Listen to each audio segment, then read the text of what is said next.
क्या होगा अगर सूरज अचानक से गायब हो जाए? 1 घंटे के लिए, 1 दिन के लिए, 1 महीने के लिए या फिर 1 साल के लिए अगर सूरज गायब रहे तो क्या होगा? ये काल्पनिक तो ज़रूर है, पर अगर किसी भी तरह से ये असल में हुआ तो क्या होगा, उस अद्भुत चीज़ को आप अभी देखने वाले हो। चलिए देखते हैं और चलते हैं इस अमेजिंग फिनोमिनन के अंदर जो आपके रोंगटे खड़े कर देगी। चंद्रमा के आकार का एक बड़ा स्पेसशिप दूसरी गैलेक्सी से सौर मंडल के अंदर आ चुका है। धरती के लोग इस बात से बेखबर है। ये स्पेसशिप है एक दूर की गैलेक्सी में रहने वाले एलियंस का, जो कि सूरज को लेने आए हैं। वो डायसन स्फेयर नाम का एक एडवांस मशीन लेकर आए हैं, जिसकी मदद से वो सूरज को अंदर डालकर अपने सौर मंडल में ले जा रहे हैं। सूरज ही वो चीज़ है जो अपनी ग्रेविटेशनल फोर्स की हेल्प से धरती को अपने चारों तरफ घुमाता रहता है। पर अब जैसे ही उन्होंने सूरज को अपनी जगह से हटाया, वैसे ही सौर मंडल के सारे ग्रह जैसे मंगल, बुध, धरती, बृहस्पति, ये सब ग्रह अपनी जगह से हिलकर अलग अलग हो गए हैं और अब अंतरिक्ष में दूर इधर उधर घूम रहे हैं। और अंतरिक्ष में धरती बिना किसी कंट्रोल के अब तैरने लगी है। अब कोई सूरज नहीं है जो धरती को कंट्रोल में रख कर उसे एक सिस्टम में रख पाए। धरती के एक साइड अभी भी दिन का समय चल रहा है और अभी भी सब कुछ नॉर्मल दिख रहा है और आसमान में सूरज सही सलामत दिख रहा है। इधर धरती पर किसी को नहीं पता कि सौर मंडल के सबसे इम्पोर्टेंट एलिमेंट को किसी ने चुरा लिया है। ये इसलिए क्योंकि सूरज की लाइट को धरती पर पहुंचने में करीब 8 मिनट 20 सेकंड लगते हैं।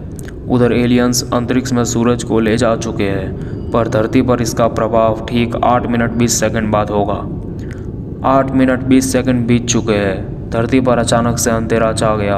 अचानक से 1 सेकंड के अंदर रात हो गई और आसमान के सारे तारे अब साफ साफ दिखने लगे हैं, क्योंकि सूरज का कोई लाइट नहीं बचा जो तारों को ढक पाए। चांद और बाकी ग्रह भी दिखना बंद हो गए हैं, क्योंकि जैसा कि आपको पता होगा, चांद का अपना कोई लाइट नहीं है। सूरज का लाइट जब उस पर पड़ता है तभी हमें वो दिखता है। पर क्योंकि अब सूरज गायब हो चुका है, इसीलिए चांद भी नहीं दिख रहा। इस घटना का असर सबसे भयानक तरीके से पेड़ पौधों पर पड़ा है। सूरज की लाइट की हेल्प से पेड़ पौधे जिंदा रहते थे। एक प्रोसेस चलता था जिसे फोटोसिंथेसिस कहते हैं। पर जैसे ही सूरज गायब हुआ, अब लाइट नहीं है, इसलिए पेड़ पौधे ऑक्सीजन नहीं प्रोड्यूस कर पा रहे। अब 1 घंटा बीत चुका है। आधी दुनिया को ये समझ नहीं आ रहा कि आखिर ये क्या हुआ। जहाँ रात था वहाँ भी ये खबर पहुँच चुकी है कि धरती के दिन वाले साइड में भी रात हो चुकी है। पूरी दुनिया इस घटना से हैरान है। टेम्परेचर धीरे धीरे गिरने लगा है। धरती धीरे धीरे ठंडी होनी शुरू हो गई है। पर धरती के अंदर वाला जो कोर है, उसके कारण धरती अभी भी अच्छी खासी गर्म है और ज़्यादा फर्क नहीं पड़ा है। अब 24 घंटे बीत चुके हैं। सब लोग सूर्योदय की उम्मीद कर रहे हैं, पर सुबह के 9 बज गए पर अभी तक कोई सूरज नहीं निकला। गवर्नमेंट भी कुछ नहीं कर पा रही, क्योंकि ये घटना इंसानों के बस की नहीं है। अब तापमान 8 डिग्री सेल्सियस नीचे गिर गया है। कुछ पेड़ पौधे और जानवर अचानक से बदलते इस मौसम के चलते कमज़ोर होना शुरू हो गए हैं। सारा सिस्टम नष्ट हो चुका है। पर समुंदर के अंदर के जो जीव है, उन्हें कुछ चेंजेस नहीं दिख रहे। उनके लिए उनकी दुनिया अभी भी वही है। अभी भी जगह जगह पर थोड़ी गर्मी बची हुई है, क्योंकि धरती के वायुमंडल की एक खासियत ये है कि वो सूरज से मिली गर्मी को कुछ दिनों के लिए अपने अंदर रख सकता है, जिसके चलते ऐसी नौबत नहीं आए कि हर जगह बर्फ़ ही बर्फ़ हो जाए। पर यह स्टोर्ड गर्मी सूरज के बिना सिर्फ 3 या 4 दिन तक ही रह सकती है। पर अब 7 दिन बाद 7 दिन बीत चुके हैं। अभी भी धरती पर अंधेरा छाया हुआ है और तापमान माइनस में पहुंच गया है। -20 डिग्री सेल्सियस। जिसका डर था वही हुआ। 0 डिग्री में पानी बर्फ़ बन जाता है, पर अब पूरी दुनिया की टेम्परेचर -20 डिग्री सेल्सियस है। इसलिए अब पानी तरल या लिक्विड फॉर्म में मौजूद नहीं है। टीवी और इंटरनेट अचानक से बंद हो गई है, क्योंकि सैटेलाइट्स जिसे सूरज की रोशनी से पावर मिलती थी सोलर पैनल के ज़रिए, उनकी पावर ऑफ हो गई है।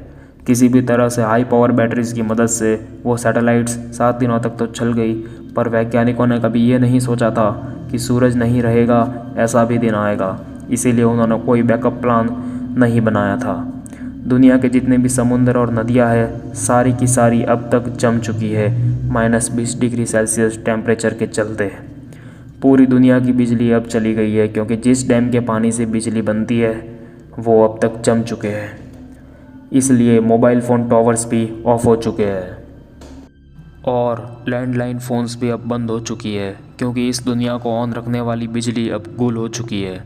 सिर्फ कुछ ही जगह पर बिजली बची है जहाँ पर दूसरे तरीक़ों से बिजली को बनाया जाता है, पर धरती का पूरा सिस्टम ख़राब होने के चलते वो भी कुछ ही दिनों में बंद होने वाले हैं। लोग अपने रिलेटिव्स से फ़ोन पर बात नहीं कर पा रहे। इंटरनेट और फ़ोन से जुड़ी पूरी दुनिया अब पूरी तरह से डिस्कनेक्टेड हो चुकी है। ज़्यादातर पेड़ पौधे अब तक मर चुके हैं, क्योंकि बिना सूरज और बिना फोटोसिंथेसिस के वो इतने दिनों तक ज़िंदा नहीं रह सकते। और पेड़ पौधों को खाने वाले जानवर भी अब धीरे धीरे मर रहे हैं, क्योंकि पेड़ पौधे अब अपने आप को ज़िंदा नहीं रख पा रहे और सूख रहे हैं, जिसके चलते पूरी धरती पर इनकी कमी हो गई है। और उतने पेड़ अब तक नहीं बचे हैं जिसमें सारे जानवरों को खाना मिल जाए। जो पैसे वाले लोग हैं उन्होंने इन 7 दिनों में अपने लिए बेसमेंट बनवा लिया है, ताकि वो इस कपकपाती ठंड से बच पाए और सुरक्षित जगह पर कम से कम ज़िंदा रह सके। गरीब लोगों के लिए गवर्नमेंट ने अंडरग्राउंड बेसमेंट बना रखी है, ताकि वो लोग उसमें जाके रह पाए और इस ठंड से बच पाए। सारे लोग एक समूह में जी रहे हैं। हर समय अब रात ही रात है। टाइम अब सेंस नहीं बनाता कि कब दिन है और कब रात। पहले दिन और रात हुआ करता था, पर अब सिर्फ रात ही रात है। आसमान में स्टार्स का एक अलग ही मैप दिख रहा है, क्योंकि धरती स्पेस में अकेले तैरते तैरते किसी अनजान जगह पर आ चुकी है। 1 महीने बाद धरती ठंडी और ठंडी होती जा रही है।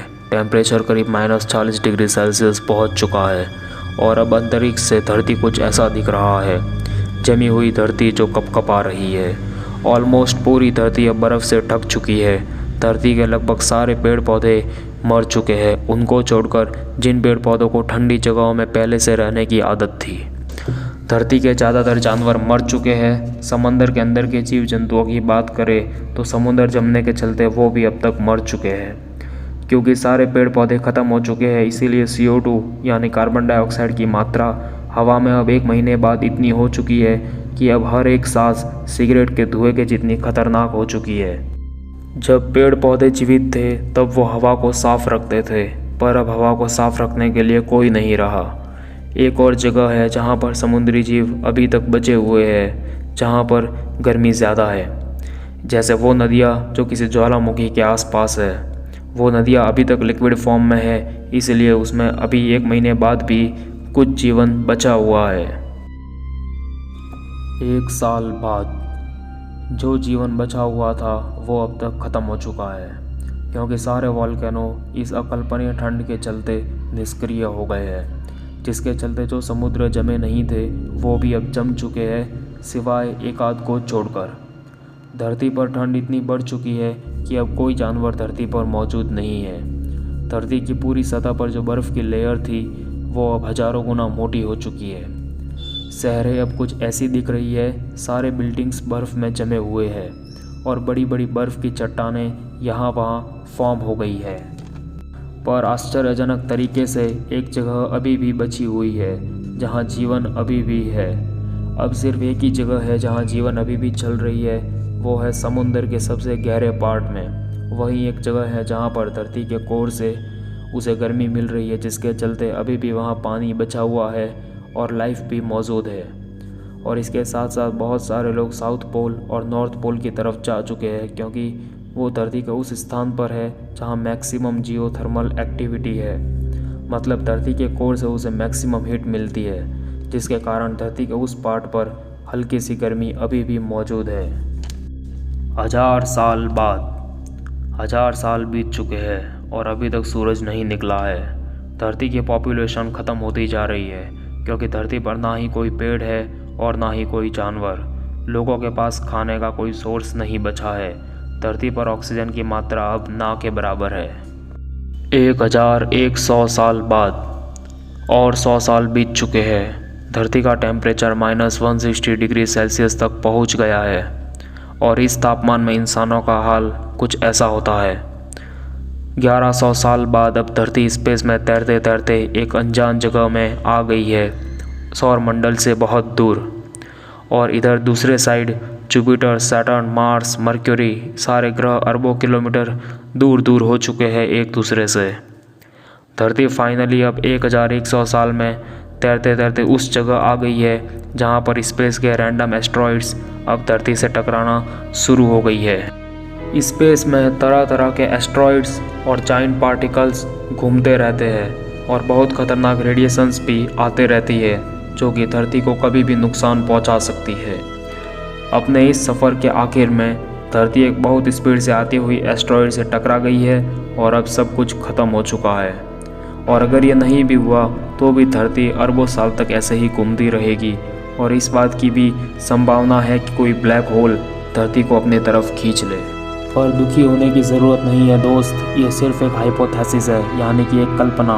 पर इससे हमें ये जानने को मिलता है कि सूरज हमारे लिए कितना ज़रूरी है और सूरज के कारण ही धरती पर जीवन संभव हो पाया है।